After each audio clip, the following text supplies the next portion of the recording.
blocage mental puis yips, c'est un synonyme. C'est juste que yips fait référence plus au golf, qui est une compétence très ciblée. Comme le lancer du dard, fait qu'on va pouvoir appeler ça le yips parce que c'est très précis, très spécifique.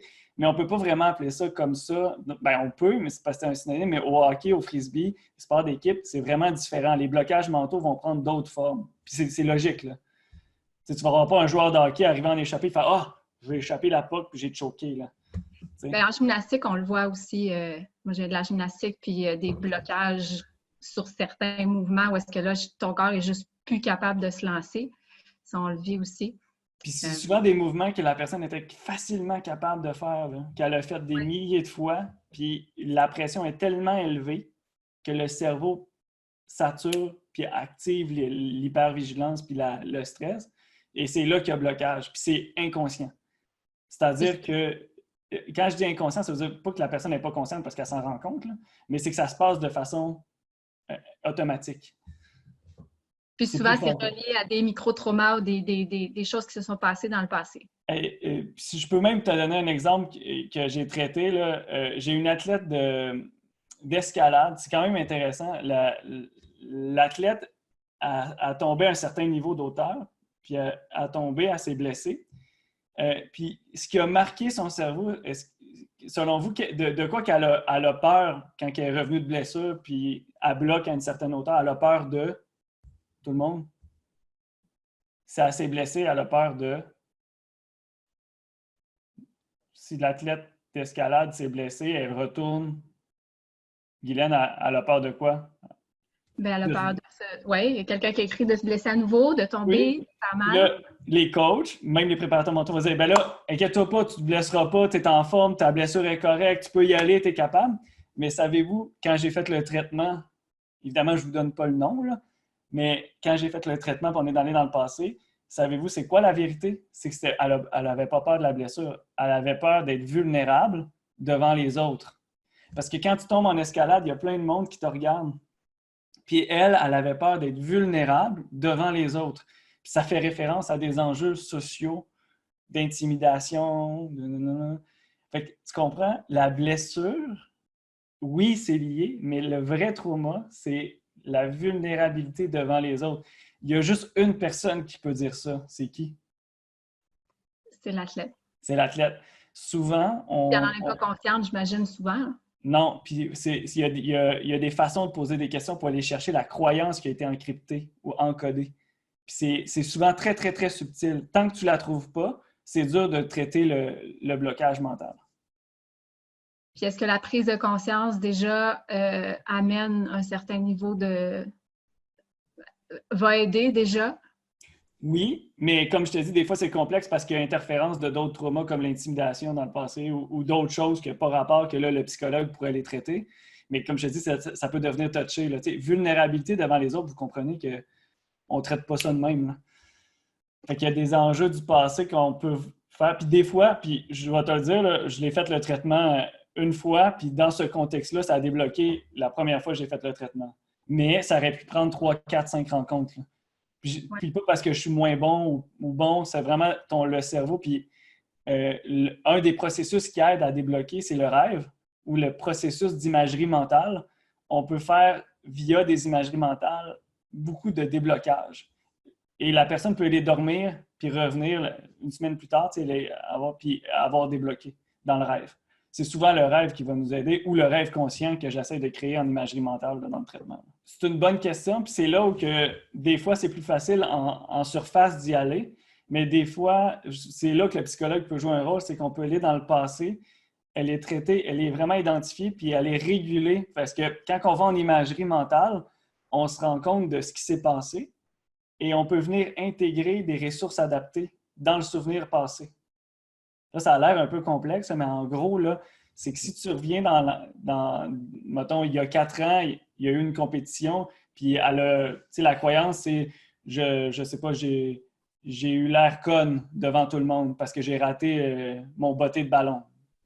Bien, j'ai eu l'air conne, on revient dans ce souvenir-là et on va intégrer une ressource adaptée. Bien, j'ai eu l'air conne, mais j'ai pas été, j'ai quand même fait tout mon possible. Donc, OK, j'ai fait mon possible, on la garde comme croyance, mais ça, c'est pas assez. Il faut que l'athlète fasse tout le processus d'imagerie pour dire OK, ben là, la prochaine fois que ça va m'arriver, qu'est-ce que je vais faire? Je vais aller voir ma coach, je vais en parler tout de suite. Donc, ma coach va venir me calmer pour m'aider à réguler mon émotion sur le coup. Parce que s'il y a tout le monde qui me regarde puis je me suis senti humilié, mais là, c'est facile à dire là, de mettre une croyance positive, mais c'est pour ça que ça ne marche pas, les croyances positives, parce que je me suis senti humilié, ben c'est pas si grave que ça ne marche pas. Hein? Mais si tu vas dans le trauma, puis tu vas chercher des ressources adaptées, ah ben, je suis allé voir ma collègue elle me fait un petit comme ça, puis là, c'est là qu'elle va croire sa croyance positive plus facilement. Et quand elle va revenir dans le moment présent, là, les ressources adaptées vont être intégrées. Mais c'est quand même un processus d'aller installer des ressources adaptées du trauma pour le replacer dans le moment présent. Tout ce qui est imagerie mentale, puis moi, c'est pour ça que j'utilise imagerie mentale, parce que ce n'est pas visualisation. Il y a une différence, parce que la différence, c'est que visualisation, ça laisse interpréter que c'est juste la vue. Alors que l'imagerie, c'est une immersion. Les odeurs, le kinesthésique, le corps, la sensation, tout, c'est l'expérience immersive complète qui a été encryptée dans l'hippocampe et non pas juste la vue. Puis c'est pour ça que souvent, quand on parle de visualisation, les athlètes font bah, je me visualise, mais ça ne marche pas, ça marche des fois, ça marche pas. Ouais, OK. Mais tu t'es-tu mis dans l'immersion? C'est quoi l'odeur? C'est quoi la sensation de ton équipement sur toi? Il y a comme plus que la visualisation. Puis ça, c'est une erreur de la psychologie sportive, selon moi. On n'aurait jamais dû parler de visualisation. On aurait dû parler d'imagerie ou d'immersion avant. Mais ça, c'est parce que les connaissances en imagerie sont de plus en plus poussées. Là. Il y a différentes études là, qui parlent justement beaucoup plus d'immersion. Vous pouvez aller lire là, des études sur le MDR ou d'autres études qui vont parler beaucoup plus d'immersion que de visualisation. Puis la visualisation n'est pas mauvaise, c'est juste qu'elle est limitée à un sens alors qu'on en a 5. T'sais. La gestion de la douleur, c'est très, très spécifique à des sports d'endurance. Vous comprenez qu'un joueur de hockey, même s'il se donne à fond, il ne sentira pas tant la douleur parce que l'adrénaline est dans le tapis. Un golfeur, ça va être différent aussi au niveau de la gestion de la douleur. La gestion de la douleur, ça peut être autre chose, mais ce n'est pas une douleur d'endurance, comme dans ton cas. Puis ce qui est intéressant, c'est que dans la gestion de la douleur intense, quand on arrive à un certain degré, encore là, on va aller voir tes 2 blessures du passé psychologiques. Parce que tu as même nommé, il est arrivé 2 moments qui m'ont marqué. C'est que là, on va aller les voir. Fait qu'est-ce qui a été encodé là, dans ça? Et en préparation mentale, en imagerie mentale, on va se mettre dans la douleur en imagerie mentale pour t'exposer à ça puis que tu trouves des ressources adaptées. En d'autres mots, là, en préparation mentale avec, mettons, avec Guylaine ou avec des... Vous pourriez faire un plan, on te projette dans la douleur, ça fait mal, qu'est-ce que tu mets en place?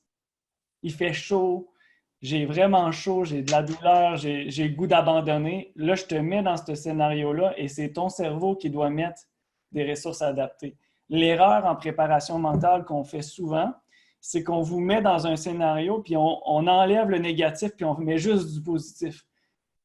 Puis là, on va dire « Lâche pas, t'es capable, crois en toi, ouais! » Puis je dis pas que c'est pas bon. C'est juste que l'athlète, même les athlètes me disent « Ouais, mais non, c'est pas ça que j'ai besoin. » Puis d'ailleurs, vous le savez déjà que ça, c'est bon. Hein? Je me trompe-tu? De se donner des mots positifs, puis tout ça. Mais si on ne se prépare pas au négatif, vous n'allez pas avoir les ressources adaptées à faire face à l'adversité. Donc, il faut se mettre dans l'adversité pour mettre des ressources adaptées psychologiques. C'est bizarre qu'on ne le fasse pas en psychologie sportive, parce que souvent en préparation mentale, tout ça, parce qu'en entraînement, c'est ce qu'on fait. On vous met dans la douleur, on vous pratique dans l'adversité quand même. En psychologie, on devrait faire la même chose, mais il y a une philosophie depuis les dernières années de penser trop positivement. Moi, je veux que tu penses positivement quand tu vas être rendu dans ta compétition. Mais avant de penser positivement, on va mettre des ressources. Je vais préparer ton épée, je vais t'aiguiser, je vais préparer ton bouclier, je vais préparer ton équipement mental pour faire face à l'adversité. Je ne t'enverrai pas là sans outils. Là. Parce que tolérer la douleur dans des sports comme le tien, c'est quelque chose. Là. autant qu'au golf, c'est quelque chose de rester concentré, mais vous comprenez que ce n'est pas du tout le même phénomène mental. Même en préparation mentale, tu peux, aujourd'hui, là, tu peux te préparer, va dans un scénario catastrophique, n'aie pas peur, expose-toi et essaye de trouver une image ou quelque chose qui te ferait du bien ou des stratégies qui te feraient du bien dans un scénario catastrophique. On fait face au problème au lieu de l'éviter. Tu dois trouver des images ou des environnements qui te permettent de gérer la douleur. Tu sais, des environnements mentaux, ça peut être n'importe quoi. Il y a du monde qui font du gaming, puis c'est peut-être de jouer un personnage dans un jeu vidéo qui donne du pouvoir. On s'en fout. Ça peut être totalement fantastique, mais il faut que tu trouves une imagerie qui te donne le pouvoir de faire face à l'adversité. Puis il y a juste une personne, encore une fois, qui peut trouver ça, c'est toi. Je veux juste faire un petit parallèle pour les entraîneurs, parce que moi, quand j'interviens avec des entraîneurs, je me rends compte que c'est quelque chose qui est souvent peut-être méconnu ou incompris, mais je trouve ça super intéressant quand tu expliques comme ça, Jean-Michel, l'imagerie mentale et tout.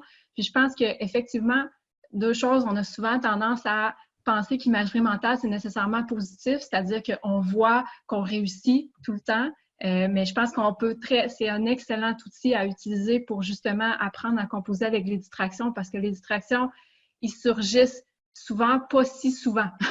C'est-à-dire que tu vis une compétition, une fois, il arrive quelque chose, bien, avant que tu le revives, puis que tu prennes de l'expérience par rapport à cette situation-là, ça peut prendre du temps, mais si tu le vis en imagerie mentale, tu vas avoir plus de répétitions, puis avec ça, bien, tu vas être capable de t'entraîner à faire face à la situation. Puis les entraîneurs, souvent, on vit un peu les mêmes choses, c'est-à-dire que nous aussi, on a des distractions. On vit des moments difficiles.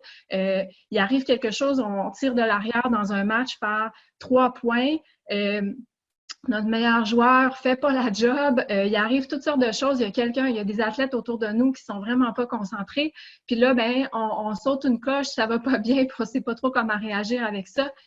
Bien, c'est le genre de choses qu'on peut utiliser, puis revoir en imagerie mentale, réutiliser, puis dire, bon, bien, moi, comme entraîneur, quels sont mes outils? Comment est-ce que je peux gérer ce genre de situation-là? Quels sont mes déclencheurs? Puis, à partir du moment où je découvre qu'est-ce qui me déclenche, puis qu'est-ce qui me fait perdre ma concentration ou qui me rend émotif ou émotive, bien, comment est-ce que je peux gérer? Quels sont mes outils à moi? Puis, je le fais en imagerie mentale pour m'entraîner. Puis, quand j'arrive à la prochaine compétition, je suis prête à être capable de faire face à ce genre de situation-là, puis rester calme, rester en maîtrise dans les compétitions. Les entraîneurs, on ne pense pas toujours à utiliser l'imagerie mentale comme un outil pour nous. On le propose à nos athlètes, mais pour nous, je pense qu'il est très, très utile aussi. Tout à fait. Puis, tu sais, la raison pourquoi ce n'est pas utilisé, c'est qu'il y a quand même une croyance selon laquelle si je pense au positif, je vais prédire un comportement positif. C'est-à-dire, si je dis je te dis, hey, ben, pense à un moment où tu as voulu abandonner, mais les gens, les coachs, ah, non, pense pas à ça, là, parce que là, si tu vas arriver en compétition, là, tu vas abandonner. Non. Il y a un processus. Là. Moi, je ne programme pas les gens à abandonner. Je les mets en immersion dans un scénario où ils ont le goût d'abandonner et je mets en place des ressources adaptées pour pas qu'ils abandonnent. Pour que si ça l'arrive dans la compétition, il y ait déjà les outils. Mais la nuance est vraiment, vraiment importante parce que je te dis, la plupart des gens évitent de parler de scénarios un peu plus négatifs. Complètement. Pense pas à ça. Pense que ça va bien aller, tu vas gagner, tu vas faire un bon shot, pense à quelque chose, un beau lancer. Puis c'est pas négatif, tu peux le faire. Mais si c'est juste ça, l'imagerie ou la visualisation, bien, la plupart des athlètes vont dire « Ouais, mais tu sais, ton imagerie, là, ça m'aide pas parce que en plus, ça monte mes attentes. Si je fais une erreur, je fais quoi? Ah, mais là, tu vois, le psychologue sportif, bon, ben, on va te mettre dans le scénario si tu fais une erreur. Vas-y, fais-la ton erreur. Mais qu'est-ce qu'on peut faire pour pas que tu la fasses, cette erreur-là? Puis si tu la fais, comment tu peux rebondir? Et en même temps, comme entraîneur, il y a une question de planification aussi. C'est comme n'importe quoi, au niveau technique, au niveau tactique, on va planifier dans une saison des moments particuliers, des moments de développement, des moments de perfectionnement, où est-ce qu'on va justement travailler sur la maîtrise. Mais au niveau mental, c'est la même chose. Il y a des moments dans l'année pour aller travailler des moments dans l'année ou des moments entre les compétitions pour aller travailler les moments, des défis au niveau mental aussi. C'est sûr que ça dépend, j'imagine déjà, mais on ne va pas nécessairement travailler de la visualisation, d'adaptation ou de l'imagerie mentale pour s'adapter à nos distractions juste avant la compétition. On peut faire ça une couple de semaines avant, ou il y a des moments où est-ce qu'ils sont peut-être, il y a une progression, j'imagine. Mais Guylaine, on voit que tu as de l'expérience, là. Tout à fait.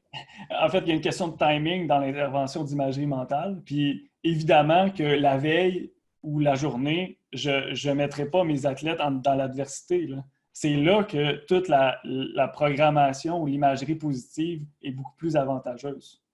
Parce qu'elle augmente la confiance, on est déjà prêt, mais il y a eu une préparation mentale de l'adversité avant. C'est ça. Mais Guylaine, tu as absolument raison, c'est une question de timing, mais souvent, ce qu'on fait, mettons, justement, comme préparation mentale avant la compétition, on a tendance à généraliser ça toute l'année.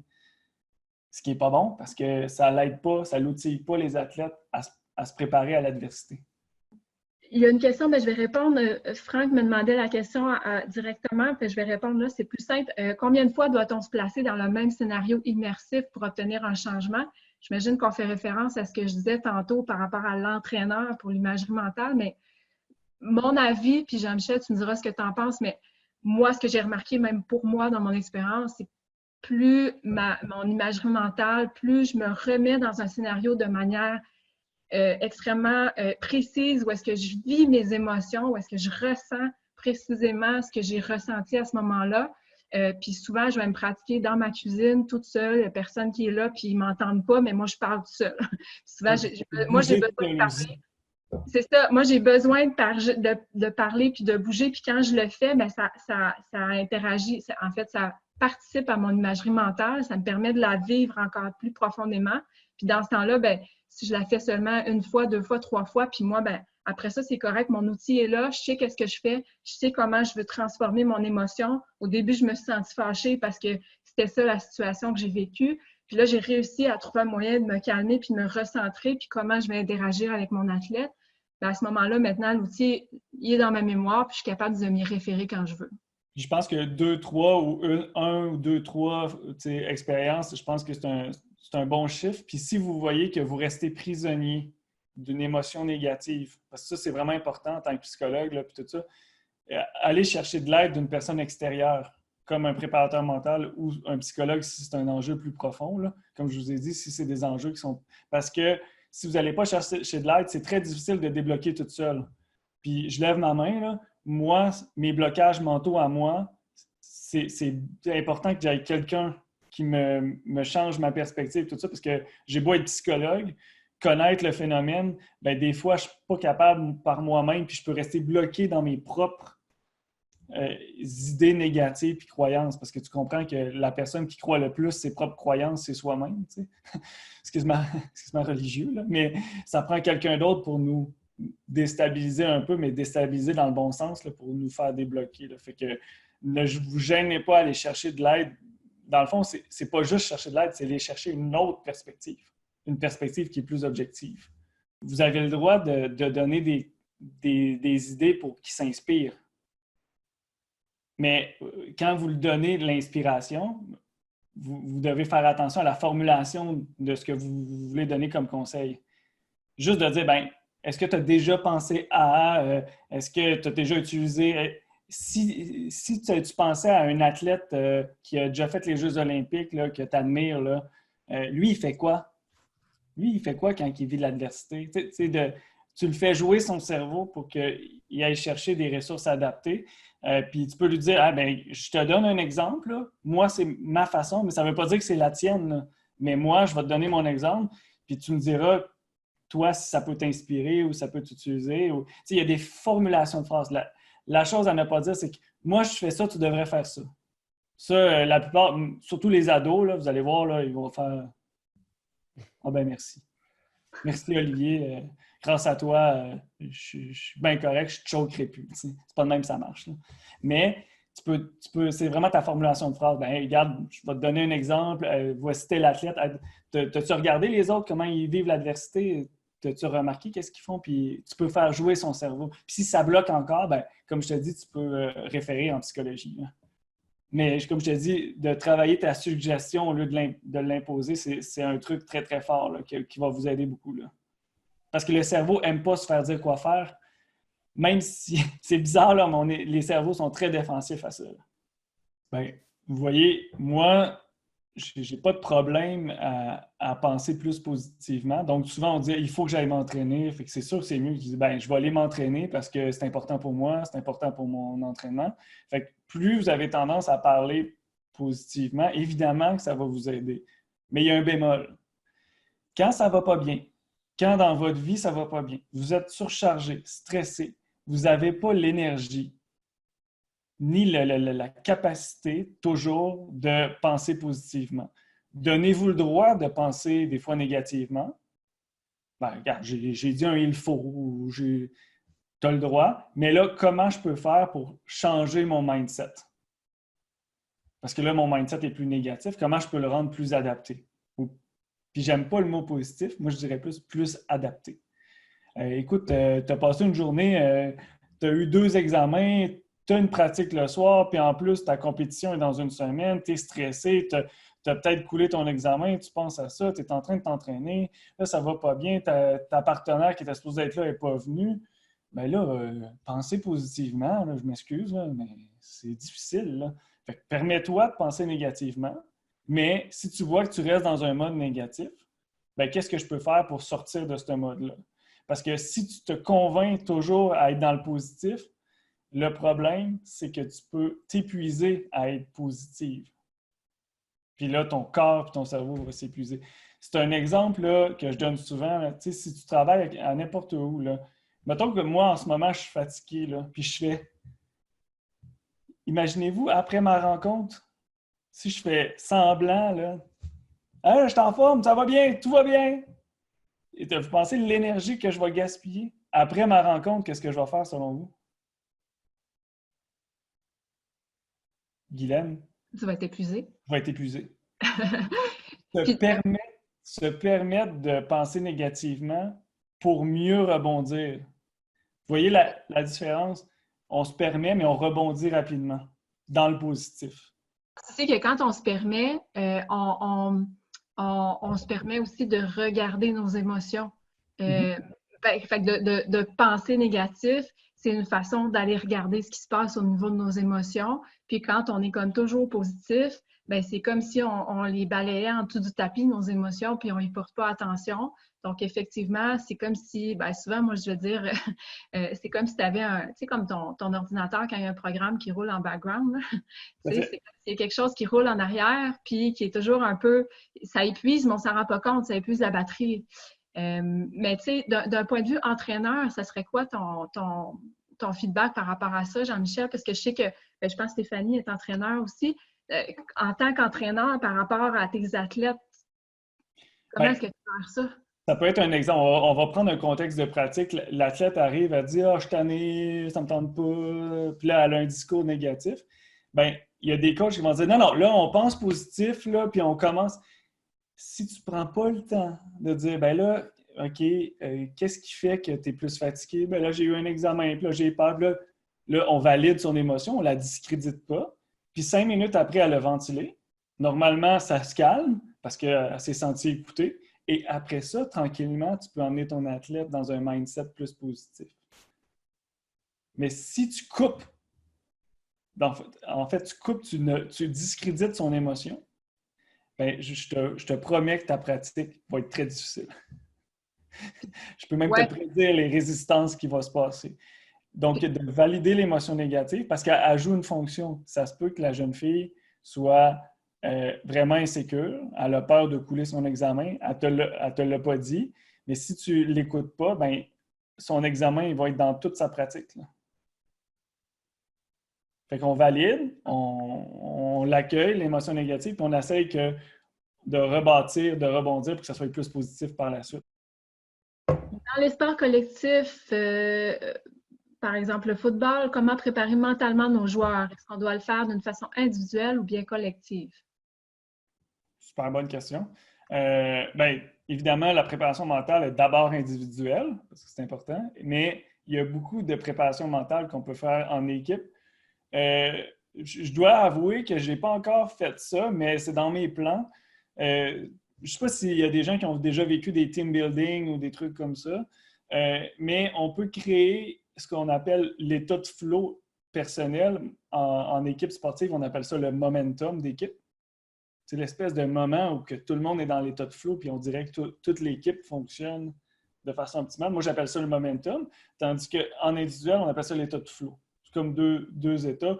Écoute, on peut parler des concepts, mais l'idée, c'est que comment amener l'esprit d'équipe dans l'attitude d'équipe vers un état de flow d'équipe, donc un momentum d'équipe. Ben, il y a des stratégies, puis ça vient beaucoup du leader.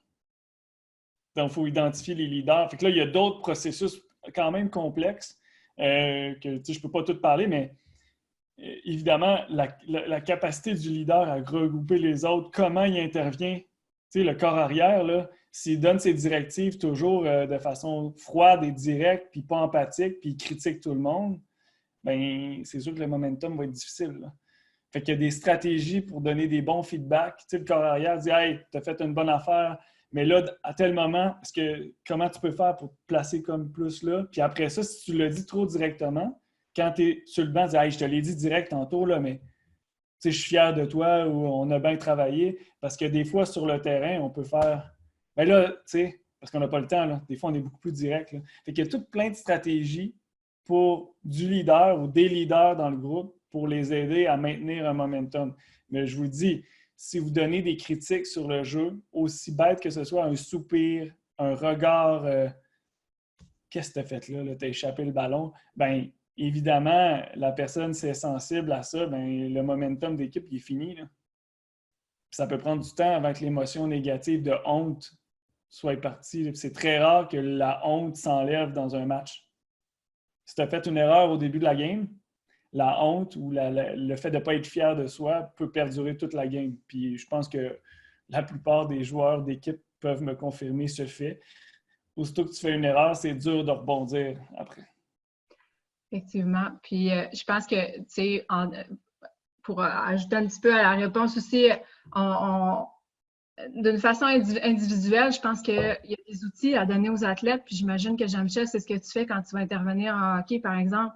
On donner des outils spécifiques aux athlètes pour qu'ils puissent, après ça, justement, bâtir leur propre stratégie. On en parlait tantôt, mais comment, dépendamment, toi, en tant qu'athlète, qu'est-ce qui se passe? Bien, on ne te donnera pas nécessairement un truc à toi parce que c'est toi qu'il faut que tu trouves toi-même, mais on va te donner plein d'outils, puis tu vas être capable de faire « Ah oui, moi, ma problématique, c'est ça, je pourrais prendre cet outil-là, puis je pourrais l'utiliser de telle façon. » Donc, on s'entraîne. Donc, préparation mentale, on veut faire une certaine préparation mentale individuelle, où est-ce qu'on donne des outils aux individus. Puis après ça, en équipe, bien, tout ce qu'on enseigne individuellement au niveau de la concentration, au niveau de la confiance, au niveau de la gestion du stress, bien après ça, au niveau de l'équipe, tout ça s'utilise au niveau macro. Donc, dépendamment du mood de ton athlète, dépendamment comment ton athlète va à ce moment-là, bien, il y a une façon d'interagir. L'équipe, c'est la même chose. Des fois, ton équipe est sous-activée. Des fois, ton équipe est trop activée, puis là, bien, tout le monde est excité, il y a un état de surexcitation. Des fois, ton équipe est comme un petit peu trop calme, puis à certains moments, on aurait besoin d'un peu plus d'énergie. Donc, comme entraîneur, il y a des façons d'interagir avec l'équipe pour être capable d'aller chercher un peu plus d'activation ou de réduire l'activation. Mais nos outils individuels qu'on a enseignés en début de saison, par exemple, bien, on peut revenir avec nos concepts, réutiliser les mêmes mots, mais pour l'équipe, c'est sûr qu'il y a une responsabilité individuelle de chacun. Ensuite, d'être capable de dire, bon, ben, si mon équipe en ce moment est sous-activée, qu'est-ce que moi je peux faire pour amener une certaine énergie à mon équipe? Donc, il y a une responsabilité individuelle, mais au moins au niveau de l'entraîneur, on est capable d'intervenir de manière macro avec l'équipe en fonction de ce qu'on perçoit de l'énergie l'énergie générale de notre équipe. Si je suis vraiment d'accord avec toi. Puis ce qu'il faut ajouter, c'est qu'en équipe, il y a des processus où il y a des phénomènes de groupe qu'il faut prendre en considération, dont la conformité, le leadership, que ça, c'est pas juste individuel, c'est vraiment des phénomènes de groupe. Il y a des leaders qui l'ont, puis il y a des leaders qui l'ont un peu moins. Fait qu'on ne peut pas agir de la même façon avec n'importe quel leader. puis n'importe quelle équipe. Fait qu'il y a des phénomènes de groupe à prendre en considération, mais c'est les mêmes outils, tu as raison, Guylaine, c'est les mêmes outils, mais on ajoute d'autres choses parce qu'évidemment, plus on est de gens, plus c'est compliqué. Oui, oui, puis tu sais, dépendamment des influences dans certaines équipes, ben, tu peux travailler avec un certain leader ou une certaine personne dans ton équipe que tu sais qu'il va être capable d'amener ce que tu as besoin d'amener dans ton équipe à ce moment-là stratégique. Tout à fait. Merci. On a une question ici. La personne avait levé la main, mais bon, je ne la vois plus, mais la question est posée, je crois. Concernant l'état de confinement que nous vivons, qui influence la motivation des joueurs pour poursuivre le travail, qu'est-ce que tu dirais là-dessus, Jean-Michel? Ah, on change de sujet, mais quand même, ça fait partie de mon expertise. Mon doctorat était là-dessus, ma thèse était là-dessus. En fait, souvent, les athlètes, c'est des gens actifs. Dans leur cerveau aussi, c'est des gens qui ont besoin de stimulation, de challenge, de défis. Puis je ne dis pas tous les athlètes parce qu'il y a différents types de personnalités, mais habituellement, un athlète a besoin de challenge, de défis, de stimulation. Dans une maison confinée, à moins que vous soyez riche et millionnaire, vous ayez la piscine, puis le skatepark à l'intérieur, puis un mur d'escalade, ce qui me surprendrait là, pour la majorité des gens, il manque de stimulation. Il manque d'intensité. Fait que c'est souvent les deux phénomènes qu'on va remarquer le plus. Donc, comment activer l'intensité, puis comment activer la stimulation. Puis je donne un exemple personnel. Moi, je suis un joueur de hockey, j'aime ça le challenge, je ne peux pas jouer au hockey. J'aimais l'escalade, je ne peux pas faire l'escalade. Fait que ça me prenait quelque chose pour me stimuler. Là, j'ai été chanceux, je dois vous avouer. Juste à côté de chez nous, il y a une petite montagne. Puis je me suis acheté un vélo de montagne. Puis là, la montagne me stimule. Je descends puis je saute partout. Puis là, ça m'entraîne. Puis là, je la remonte. Moi, j'ai réussi à trouver une façon de garder mon intensité puis ma stimulation. Puis, mais ça, c'est moi, OK?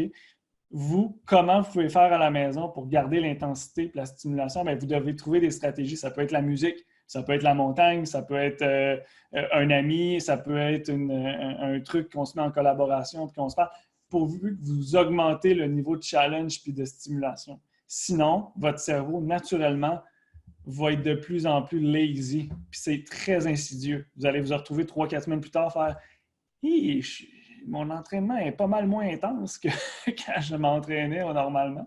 Ben oui, mais quand tu t'entraînais normalement, tu avais tes amis, il y avait une structure, il y avait. Puis l'autre chose que je peux ajouter, la structure. De garder une structure. Ça, c'est un classique, là. Je trouve ça plate à dire, mais je suis obligé de le répéter. Ben, le lundi matin à 9 h, je fais mon entraînement. Puis si exceptionnellement tu ne peux pas, c'est pas grave, là, mais c'est juste de garder une certaine structure.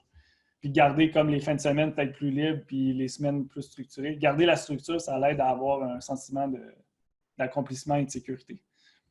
Encore une fois, rien ne se perd, rien ne se crée, tout se transforme. Si c'est désagréable, s'ils n'aiment pas ça, de toute façon, on va le faire cette journée-là, peut-être l'autre journée, peut-être la semaine d'après, mais je vous garantis qu'après un certain temps, la motivation va jeter down si elle ne trouve pas ça agréable. C'est tout à fait humain. Puis, by the way, Guylaine, c'est une excellente stratégie. Tout ce qui est la ludification, la gamification, tout le jeu, c'est toujours pertinent. Puis, c'est scientifiquement très prouvé, le jeu, puis à travailler beaucoup. Hein. Dans les futures années, le jeu va prendre beaucoup plus de place dans nos interventions. Mais créer des jeux, ça demande du temps, de l'empathie, puis beaucoup d'adaptation. Parce que faire un jeu cool pour des enfants de 8 ans, il faut que tu sois créatif. Mais même pour un entraîneur, tu sais, moi, là, j'ai changé ma façon de coacher depuis des années. Puis avant, là, j'étais extrêmement précise. Puis en gymnastique, en plus, on est extrêmement précis. On est toujours sur les détails. On est en contrôle. Donc, c'est vraiment, vraiment très fort dans le milieu de la gymnastique.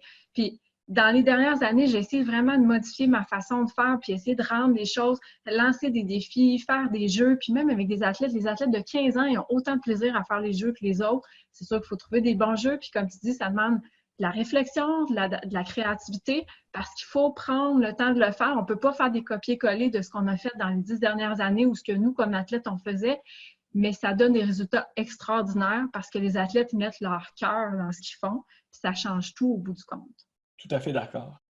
On va devoir s'arrêter pour aujourd'hui. Je vous remercie énormément pour toutes vos questions. Le but, je pense que ça fonctionne, puis je pense que les gens en veulent. Donc, il va certainement y avoir d'autres événements. On pourra se reparler puis reprendre les questions à ce moment-là. Jean-Michel, comment est-ce qu'on fait pour te joindre? Comment est-ce qu'on fait pour te contacter? Tu as un groupe Facebook pour les athlètes qui s'appelle Performer sans choquer. Donc, si les gens en fait, c'est Athlètes sous pression. Athlètes sous pression, c'est performer sans choquer. Donc, mon expertise, c'est le blocage mental, le choke. Donc, athlète sous pression, vous tapez ça, vous allez pouvoir le trouver. Pourquoi c'est vraiment pour être spécifique, là. Je fais plein d'autres choses, mais j'aime ça être spécifique puis répondre à un besoin précis. Puis je pense qu'en tant que psychologue sportif spécialisé en imagerie puis en MDR, ben c'est mon expertise, ma plus-value est vraiment plus là dans le déblocage des athlètes qui sont sous pression. Puis n'importe quel athlète a déjà été sous pression. Fait que je pense que je m'adresse à tous les athlètes en disant ça, même si je suis très, très précis dans mon groupe. Puis je vais partager beaucoup d'outils sur ce groupe-là. Fait que si vous allez là, vous allez avoir accès à tout le reste, là. Donc, Excellent. Bien, merci énormément. Jean-Michel, c'était vraiment excellent. C'était vraiment des beaux messages. J'ai appris beaucoup. Donc, merci. Merci Jean-Michel. Merci tout le monde. salut, merci beaucoup.